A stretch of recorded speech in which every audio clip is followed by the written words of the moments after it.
هو الذي أرسل رسوله بالهدى ودين الحق ليظهره على الدين كله وكفى بالله شهيدا محمد رسول الله. E teve seu filho Ismaíla. Ismaíla não era árabe. O Ismaíla veio em Meca criança. Cresceu com os árabes, aprendeu a língua árabe, casou com árabes, começaram a nascer árabes. Desses árabes surge o árabe de quem estamos a falar agora, que é o profeta Muhammad alayhi salatu wassalam. O que você aprende aí? Não devia existir aquele orgulho pela terra de pessoa fosse. No Islã isso não. Quando Allah subhanahu wa ta'ala diz Ya ayyuhan nasu inna khalaqnakum min dhakarin wa untha wa ja'alnakum shu'uban wa qabaila. Vocês eram duas pessoas, Adam e Hawa. Começaram a se multiplicar e quando o número cresceu, Allah dividiu as pessoas em nações. E as nações dividiu em tribos. Aí a divisão de nações, o que lhe faz entender? Adam é de onde? É de que terra? Pode falar, esteja à vontade. É indiano? É Jamá. Naturalidade de Adam, quem sabe? Onde é que nasceu? Não nasceu. Foi criado. Mas aonde? Em que terra? Atenção, eu não estou a falar... Não me obriga a contar a história de Adam. Não estou a falar para onde ele desceu quando foi mandado embora lá do paraíso. Não é isso que estou a falar. Ele foi criado onde? Agora, nós proviemos de quem? De Adam. E somos de onde? É simples. A Nabi alayhi salatu wassalam disse An-nasu min Adam wa Adam min Turab. Adam é da terra, o chão, o pó, o barro. Você pode fazer uma pergunta. Onde foi extraído esse barro? Em que continente? Em todos os continentes, porque Allah quis ser justo. Quando Allah decidiu criar Adam, mandou os anjos buscarem a terra de toda a terra, ou seja, o pó juntou-se da praia, todos os continentes juntaram-se, que é para você não se orgulhar pelo continente, sabe? Allah subhanahu wa ta'ala dividiu-nos em países e cada país colocou algo importante que não existe em outro país, que é para quando você quiser se orgulhar por isso, lembrar-se daquilo que você não tem e rebaixar-se. Os americanos se fazem, sei lá por quê, porque são americanos, mas há coisas que não tem lá. Estão na Ásia. Os japoneses, nós somos... E todo mundo vem na África buscar matéria-prima. Sabemos disso. Então podemos ser nós os mais? Não. Há coisas que não temos. Não há espaço para se orgulhar, se achar. A partir do momento em que o nosso pai foi tirado da terra, todos somos pó. Então, você que é de Nampula, é nampulense puro, não desprezo os que vieram de muito longe, porque o seu avô, sei lá, número 21 ou 17, também não era daqui. Islã é uma coisa simples, não há espaço para você se orgulhar. Não há. Tudo bem. Adnan começa a ter seus filhos. Mas é uma coisa muito importante, antes que a gente chegue muito longe. Muito importante. Essas gerações todas estavam orientadas. Nenhum deles adorou uma outra coisa além de Allah. Tinha o ensinamento de Ibrahim, puro, autêntico. Todos estavam no Tawhid. Como é que esses árabes começam a se desviar? Onde é que aparece o primeiro extravio de as pessoas começarem a adorar pedras, ídolos, estátuas, sei lá o quê? Com o andar do tempo, depois de Adnan, essas gerações que apareceram, surgiu um homem, sublinha este nome, é muito importante esse nome, assim como é importante conhecer o Shaitan, Fir'aun, Haman, Abu Lahab, Importante não pela pessoa, mas é muito bom saber que quem estragou as coisas é fulano, não é? Sim. Quem extraviou os árabes pela primeira vez?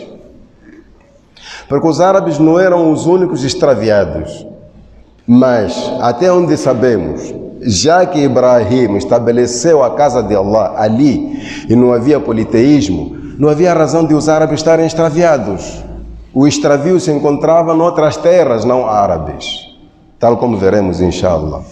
Onde é que surge o primeiro desvio? Surgiu um homem, nasceu um homem no meio dos árabes chamado Amru ibn Luhay. Amru bin Luhay.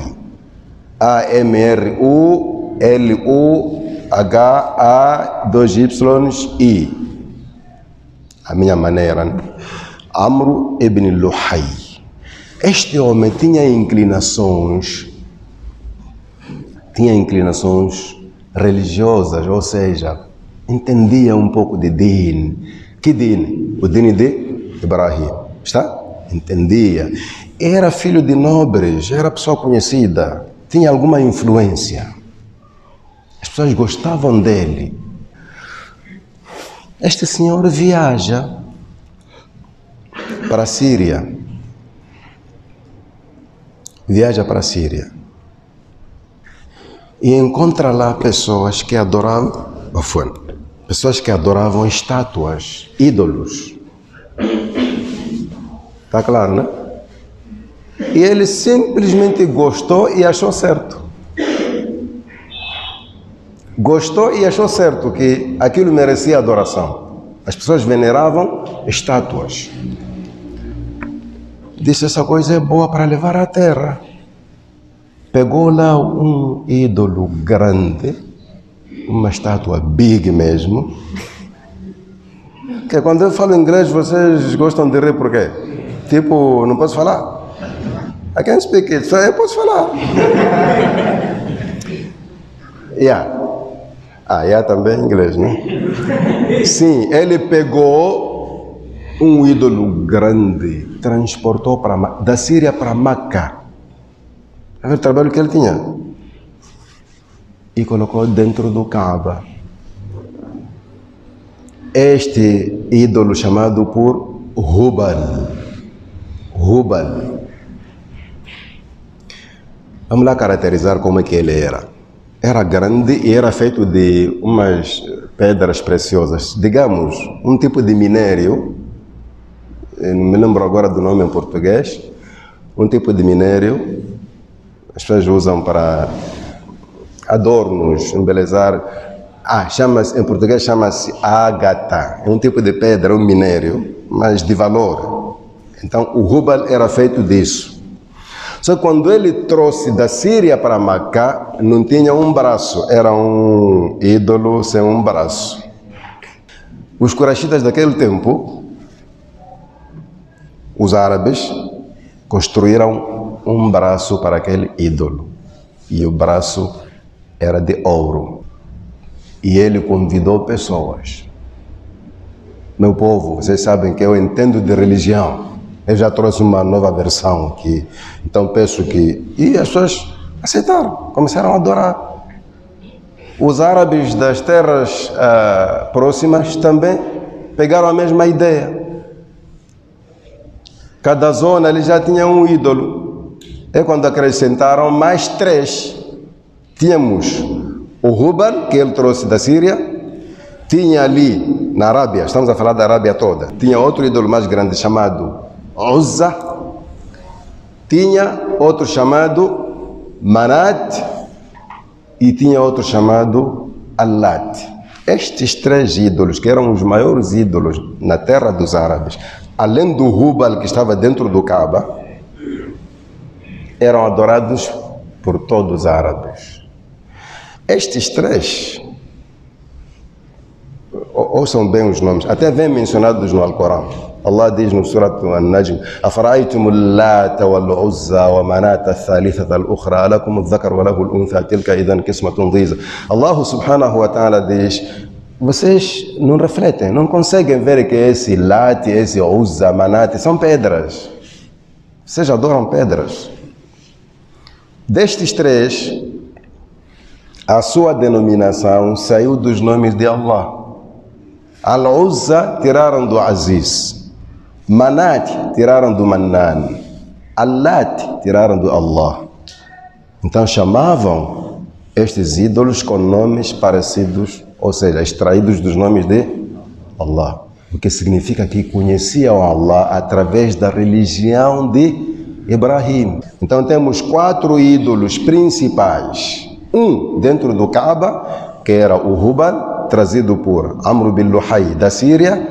E tínhamos esses 3. Além destes 3, cada tribo começou a procurar o seu ídolo. Além das tribos, cada pessoa começou a ter o seu ídolo. Só em redor da Kaaba, ali haviam 360 ídolos. Significa que a religião de Ibrahim já está adulterada, já não há monoteísmo. Levou tempo, claro, mas as coisas se estragaram até esse ponto. Há um homem que viveu no tempo do profeta Muhammad alayhi salatu wassalam, mas ele não chegou de encontrar-se com o profeta, não chegou de ver, tornou-se muçulmano depois. Ele conta-nos uma passagem, só para nos mostrar até que ponto os árabes estavam perdidos. Al-Utaridi, ele diz assim: nós estivemos tão extraviados que a nossa cabeça já não via nada. Ele diz, às vezes preparavam um bolo de mechoeira ou qualquer produto assim, como é que chama a outra? Mapira, não é? Preparavam um bolo e faziam um ídolo de bolo. Começavam a adorar, invocar. Ajuda, minha vida não está bem. O bolo que ele fez. E com o tempo, quando ficassem com fome, comiam aquele ídolo.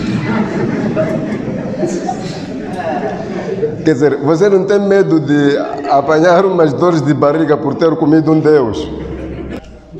Coisas incríveis.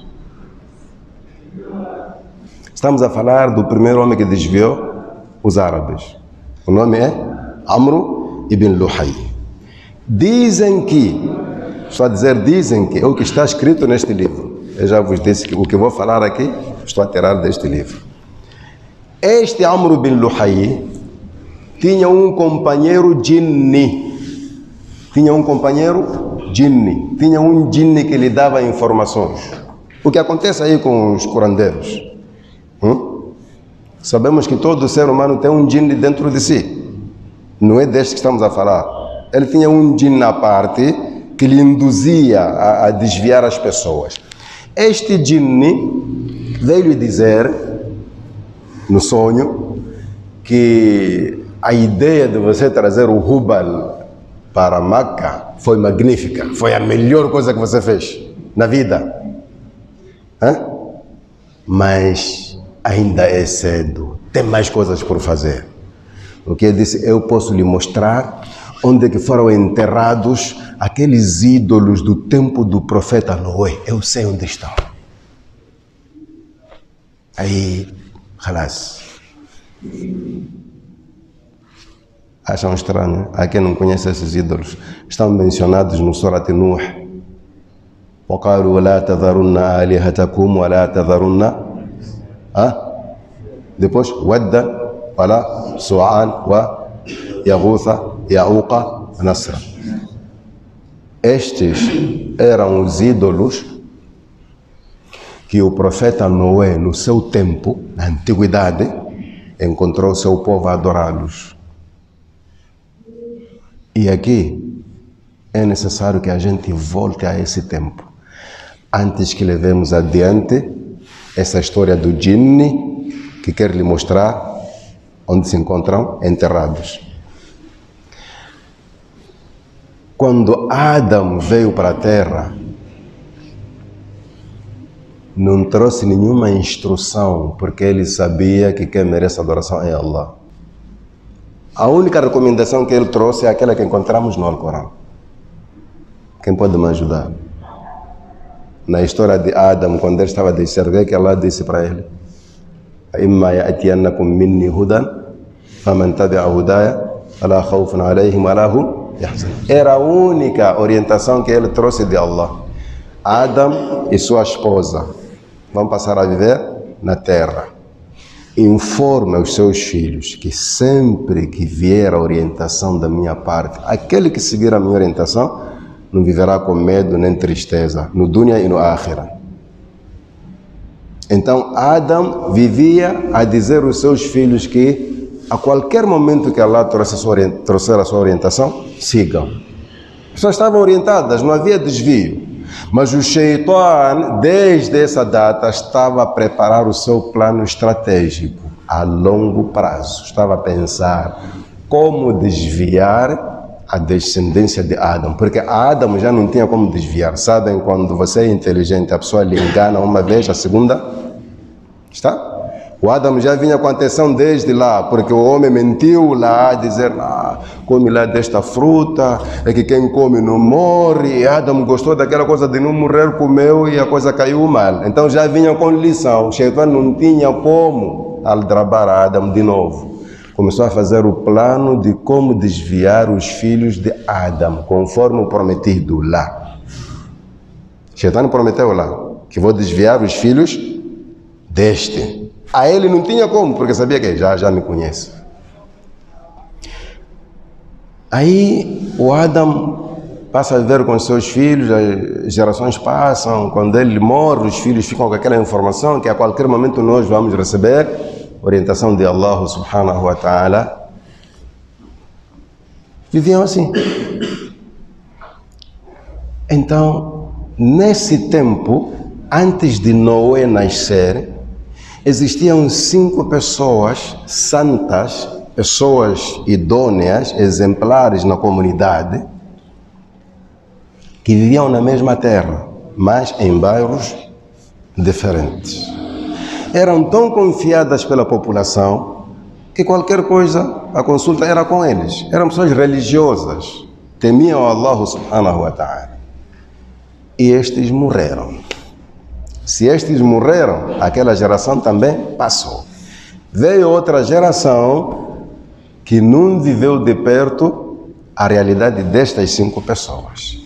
E aí o Shaitan começou a atuar. Disse, com estes vai dar certo. Começou a aparecer nos seus sonhos, nas suas imaginações. Porque o Shaitan é assim.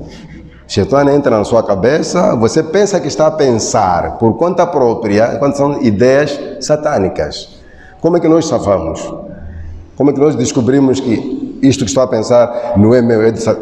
Quando o que você pensa é contra o Corão e a Sunna, é saber que você não está a pensar, você está a receber ideias satânicas. A importância de estudar a religião é essa. Quando você começa a pensar coisas que você sabe que isto é proibido no Corão e na Sunna, tenha certeza que você não está você só. Alguém está aí a lançar as ideias. Então ele começou a trazer essas ideias. O Alcorão confirma isso, que os demônios inspiram as pessoas desviadas. Começou a trazer essas ideias, sabe? A vida não está bem, mas sabem por quê?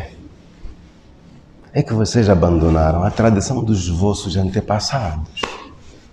Quer dizer, uma pequena seca, alguém fica sem dinheiro, a vida começa a bater na nuca e você pensa que não, fiz alguma coisa errada a Allah subhanahu wa ta'ala. Quando o próprio Allah subhanahu wa ta'ala prometeu, وَلَنَبْلُوَنَّكُمْ بِشَيْءٍ مِنَ الْخَوْفِ وَالْجُوعِ وَنَقْصٍ مِنَ aquela área. Allah não prometeu isso? Que de vez em quando eu vou vos testar. Então qualquer teste você pensa que Allah me amaldiçoou ou tem muitos pecados. Não é assim. O Shaitan aproveita aí. Ele veio para aquela geração e disse, vocês não vivem bem, estão a sofrer, porque vocês deixaram, abandonaram a tradição dos vossos antepassados. Ia para uma pessoa, lançava essas ideias, para outra, até que as pessoas começaram a pensar a mesma coisa. E naquelas sentadas nossas aí na praça, nas nossas assembleias, né? Começa a aparecer uma ideia de uma pessoa para outra. Mas esta vida não está bem para outros. Às tantas essa coisa, nós deixamos os nossos velhotes. Mas eu acho que é isso mesmo. Está vendo como é que já está? Foi buscar a cada um no seu sonho e uniu a todos numa sentada e a ideia começa a vir de cada lado, uma assembleia logo, mas o que devemos fazer? Vamos lá pensar. Foram pensar. Numa outra noite o Shaitão veio. Disse, sabe, a saída disso aí é que aqui nós temos 5 pessoas. É que vocês não conversam com velhos, nem procuram saber, essas coisas deviam saber. Haviam 5 pessoas aqui, a quem as pessoas recorriam, qualquer coisa iam ter com eles. Veja, as pessoas daquele tempo iam fazer consultas normais, de dúvidas normais. O Shaitão disse, recorriam a eles nas aflições.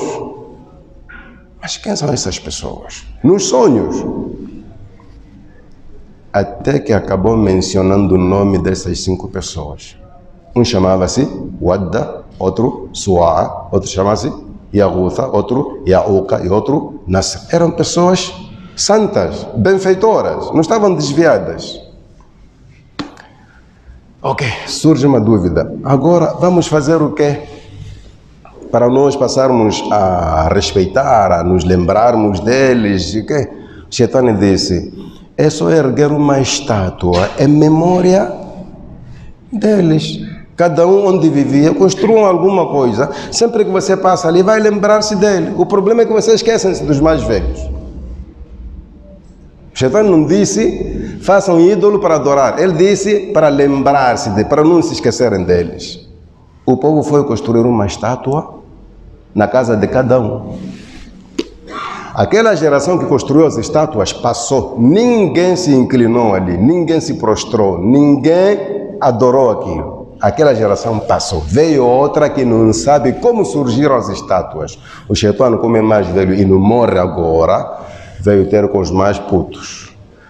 Disse, putos, vocês estão a rauar por quê? Entendem, né? Estão a sofrer por quê? Vocês acham que essas estátuas surgiram de onde? Vossos pais adoravam isto e a vida estava bem. Os putos foram em massa. Esta geração que adorou os ídolos, que foi encontrada, ou foi nesta geração em que nasceu o profeta Noé, e recebeu a tal orientação de Allah.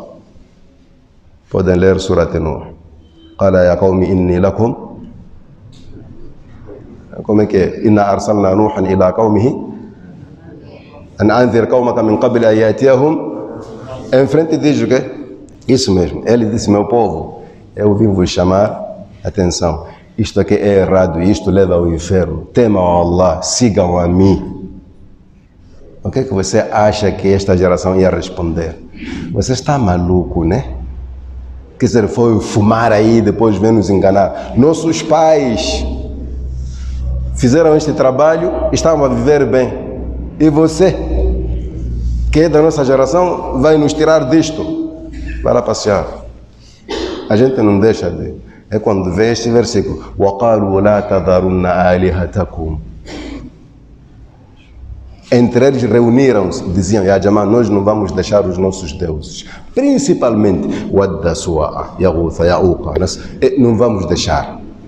Você que acha que deve adorar só Allah, nós achamos que devemos pedir estes e estes vão pedir a Allah a nosso favor. Assim como na vida real eles faziam, ouvimos assim, que estas pessoas existiram e pediam a Allah. O povo nas suas aflições ia ter com eles. Então nós que não vivemos com eles, usamos as imagens, as figuras deles. Não estamos errados. Você continua a adorar Allah e nós adoramos Allah por intermédio destes. Noé disse, Adjama, vocês estão perdidos. Aconteceu o que aconteceu. Quantas pessoas acreditaram em Noé? 83 durante 950 anos. Só para ver como é que essa ideia se enraizou no coração das pessoas. Viveu 950 anos. Esses 950 anos de trabalho não é a idade normal de Noé. Allah disse, falabitha fihim, a fazer o dawa. Pode ser que ele viveu uns 980 ou 900, sei lá, Allah sabe mais. Esse trabalho de pregar no meio do povo durante 950 anos e você só conseguir resgatar 83 pessoas. Já imaginou a renitência desse povo? a descrença, até onde chegava. E quando ele disse, Rabbi, eu já estou no fim, inni maghlubun fantasir, esse povo vai me vencer, então me ajude. E vem aquele dua que está lá, vocês sabem, no Surat Nuh, e apareceu o dilúvio, destruiu todos os politeístas. E na destruição dos politeístas, a água levou os ídolos. A água levou os ídolos, e são esses ídolos que este djinni dizia que eu sei onde estão, eu vou lhe mostrar. Dizia a quem? A Amr bin Luhay. E que tal terminarmos aí? Olhando para a hora que já são 10 horas. Então terminamos aqui na conversa entre o djinni e Amr bin Luhay, o djinni que promete mostrar onde é que se encontram os ídolos do tempo de Noé. Uma boa parada, né? Jazakumullahu khairan wa sallallahu wa sallam ala nabiyyina Muhammad. Alhamdulillahi rabbil alamin. Assalamu alaikum wa rahmatullahi wa barakatuh. هو الذي أرسل رسوله بالهدى ودين الحق ليظهره على